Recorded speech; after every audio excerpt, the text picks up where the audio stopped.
السلام عليكم ورحمة الله وبركاته. صباح الزغاليل، صباح الفل على جميع مشتركين قناتنا وجميع الغواف جميع أنحاء العالم. إن شاء الله ردا على سؤال أحد مشتركين قناتنا، أنت يا عم حسام طحادينك بتغيرها بعد وقت قد إيه؟ وطحادينك بتشتريها ولا بتفرخها والكلام ده كله. ان شاء الله النهارده طالعين نرد ان شاء الله على سؤالكم. السؤال طبعا قلت لكم ان شاء الله وعدتكم ان هنجمع اسئلتكم ونرد ان شاء الله عليها في حلقات. فالسؤال ده ان شاء الله يعني قلنا نرد كده عليه. اولا دول ان شاء الله يا جماعه زغاليل طحادين. احنا النهارده في اول شهر 3، واخد بالك؟ انا دلوقتي هفرجك ادي الزغاليل اهيك بفضل الله. هفرجك كام قص، يعني مثلا حوالي 20 او 30 قص سايبينهم ينتجوا لنا الزغاليل ديك. احنا في اول الموسم زي اول شهر 3 كده، واخر الموسم بناخد عش من كل الطحادين. ليه؟ انا بالنسبه لي انا بجدد طحاديني سنويا، يعني ما بحبش عند الطحادين يكون سنه كبير او يكون الطحادين عجوز. قلنا في فيديوهات قبل كده عن كيفيه الطحادين، قلنا كل ما الطحادين يكون سنه صغير كل ما بيقدم معانا وبيخدمنا احسن. فان شاء الله انا طحاديني بفرخها، ومش معنى كده ان انا لو لقيت طحادين بره وواحد صاحبي قال لي واكد لي ان هم حنينين مش هاخدهم، لا هاخدهم برضه. يعني البحر بيحب الزياده، واخد بالك؟ وانت طول ما انت ماشي بتدخل حمام، عجبتك حماه وزاره بتدخلها، عجبك قص طحادين عند واحد بتدخله وجنب اللي عندك، وخير ربنا يعني يكتر عندك وعند الناس كلها. فان شاء الله دول كده الانتاج بتاعنا. ويا جماعه انا برضو عشان الناس قالت لي طب يا عم حسام انت بتطلع من الطحادين ديك وبتاع. ايوه يا جماعه بفضل الله انا بفرخ كم كبير، والطحادين اللي هي ديك بعد سنه بقدر ابيع منها عادي. وفي دلوقتي زيادات من اللي هي القصوص الكبيره عندي، وفي من الزغاليل ديك كمان 10 ايام ان شاء الله هفرجكم. تعالوا كده معايا، يعني كمان 10 ايام ان شاء الله يكون متوفر زغاليل من ديك. ادي يا جماعه بسم الله الرحمن الرحيم تبارك الرحمن. ادي الزغاليل اهيك دي يا جماعه وادي ابوهم وامهم اهوك. بص كده معايا اهوك، ادي بسم الله الرحمن الرحيم. تمام كده بقى يا حبيب قلبي، يعني بفضل الله انت بتعمل طحادينك بنفسك بفضل الله. ولو عجبك حاجه مثلا عند واحد صاحبك ولا حاجه بنجيبها بنفرخها وبنشتغل باولادها.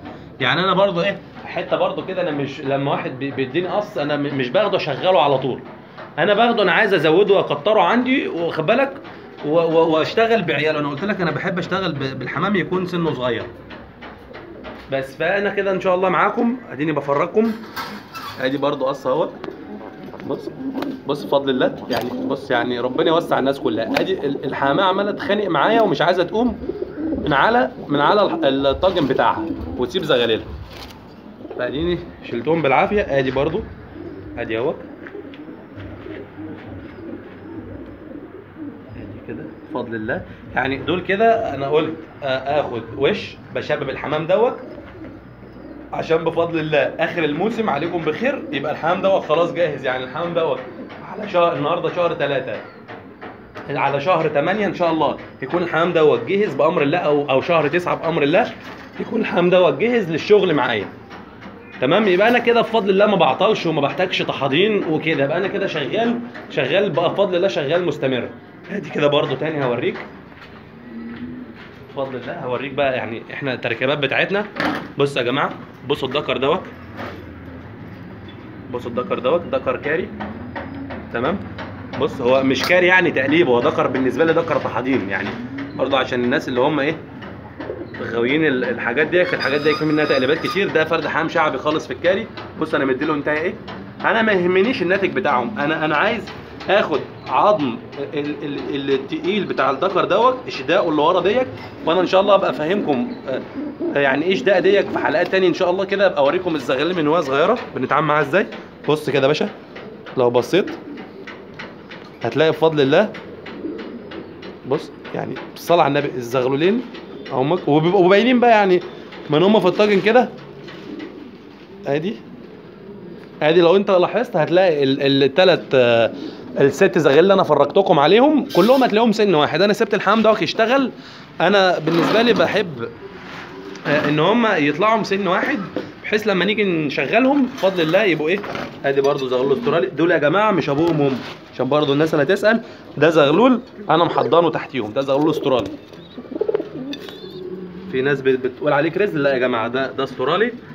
الكريزليات بيبقى اللي احنا المتعارف عليها اللي عندنا اللي هي ديت العظم اللي هو العادي ده، دول استراليات. وهبقى اصور لكم ان شاء الله في حلقات تانية ابوهم وامهم.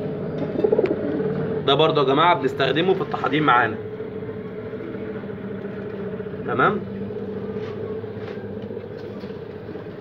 يبقى كده ردا على سؤال الاخ الفاضل اللي سالنا كده يا جماعه. ان شاء الله احنا تحضيرنا قلت بنربيها على ايدينا عادي، عشان بنبقى عارفين ابوها وامها ونسلها كله نسل طيب وحنين زيها. تمام. وادي برضو فوق هنا. بسم الله الرحمن الرحيم. بسم الله تبارك الرحمن. بسم الله الرحمن الرحيم. بسم الله. بسم الله. ادي لاخواتنا المحترمين مشتركين قناتنا وجميع غوال الحمام في جميع انحاء العالم. ادي يا سيدي الزغاليل اهيك، وادي ابوهم وامهم اهم، واخد بالك. ويعني احنا بالنسبه لنا ما بيفرقش معانا، خدت بالك. الفرد ابيض الفرد اسود، احنا اهم حاجه بالنسبه لنا الفرد كريزلي الفرد بلدي.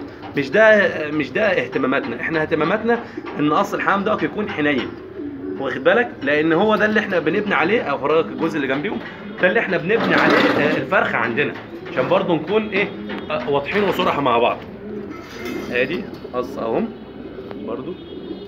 بسم الله الرحمن الرحيم. بص يعني هي يعني دي حته برضو من الحتت اللي هي اللي برضو انا انصحك بيها. فرد الحمام مش اول ما تفتح الباب يتفزع منك ويقوم، ده كده بيدل على انه مش حنين. وبرضو انت برضو راجع عليك انت اللي بتعود. يعني ده فرد حمام الصلاة على النبي، دي انتايه. تمام. ادي ما شاء الله الله اكبر. انت اللي بتعود فيه واحد من هو بيخش سلكته كده بسم الله الرحمن الرحيم ما شاء الله، واخد بالك، بيتعامل مع الحمام بكل حنيه. الحمام ما بيهبوش وما بيخافش منه. انما في واحد تاني يفتح باب السلاكه، واخد بالك، دي بيطخ افتح اكلف واجري. لا الحمام عايز عنده الراحه وعايز عنده الهدوء، واخد بالك، بحيث ربنا يكرمك واخد بالك وتشوفه بحاله جيده ان شاء الله زي ما انت زي ما انت بتتفرج عندنا كده. ادي قص تاني اهو. بسم الله الرحمن الرحيم. بسم الله الرحمن الرحيم. بسم الله تبارك الرحمن. فان شاء الله يا جماعه برضه علشان احنا قلنا في فيديوهات قبل كده خيركم للناس انفعوا. احنا يا جماعه بنقول رقم تليفوننا، رقمنا 0100 79 353 ان شاء الله يا جماعه. اللي محتاج طحادين من الكبيره بفضل الله متوفر في زيادات من الطحادين الكبيره، واللي محتاج زغاليل من الصغيره ديت انا مش هقدر اطلعهم كلهم برضه عشان اكون صريح معاكم. عادي اطلع منهم جزء صغير. اللي محتاج برضه يتصل بيا على رقمي يحجز العدد اللي هو عايز يحجزه، اعرفه بالظبط ان شاء الله متوفر كام زغلول، وهو يحجز بقى اللي هو محتاجه بامر الله. فانت محتاج زغاليل بفضل الله نديك، محتاج كبير برضو ان شاء الله نديك، وبامر الله في شحن لجميع محافظاتنا بامر الله. وادي برضو هنا بفضل الله. بس ده بقى زغلول قشر بندق. بسم الله الرحمن الرحيم. بسم الله الرحمن الرحيم تبارك الرحمن. اللهم صل على النبي. انت كده مع حمامك بالصلاه على النبي، يعني انت على قد ما تقدر ربنا بيكرمك، بتخدم حمامك، بتكلف حمامك كلفه كويسه زي الكلفه اللي انا وريتها لكم ووريتكم التضريبه بتاعتي بالظبط. يعني الناس برضو سالتني قبل كده انت بتعمل كلفتك ازاي، وما شاء الله الزغاليل اللي عندك بتطلع بصحه جيده والكلام ده كله وريتكم. برضو حبايبنا اللي ما اتفرجوش على حلقات اللي هي تضريب الكلفه وحلقات كيفيه الطحادين يخش ان شاء الله يتابعنا. وادي يا جماعه انتاجنا المتواضع اهوت، ورب يوسع يا رب على الناس كلها ويزيدهم من خيره يا رب وفضله. وان شاء الله منتظر تعليقاتكم ومنتظر. نثبت التليفون.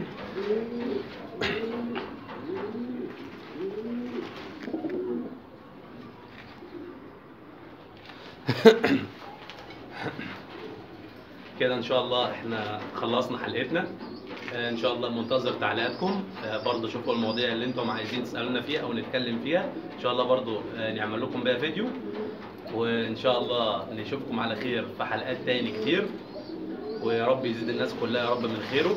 انا زي ما قلت لك انا حابب وهدفي ان يعني اوصل الغايه وابسط الغايه لكل غاوي. تمام؟ الموضوع يا جماعه سهل جدا، بس شرط واحد بس انت تكون بتحبه، يعني شرط واحد بس. فانت تخيل بقى ان انت مثلا يعني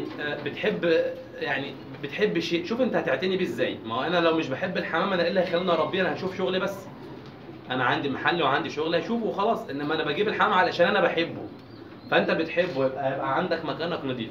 تمام؟ انت بتحبه فهتنضف له وهتنضف الفرد، ما يبقاش فيه سوسايه، ما يبقاش فيه حشره، هتمصل الفرد عشان اي ميكروب في الجو ما يصيبش الفرد، هتهتم بالفرد. والكلام ده كله احنا قلناه في فيديوهات قبل كده. تمام؟ تابعوها ان شاء الله. الناس اللي هم حبايبنا اللي لسه عاملين اشتراك على القناه تابعوا الفيديوهات القديمه، وان شاء الله نشوفكم على خير في حلقات تاني كتير. كان معكم اخوكم حسام الشبح، والسلام عليكم ورحمه الله وبركاته.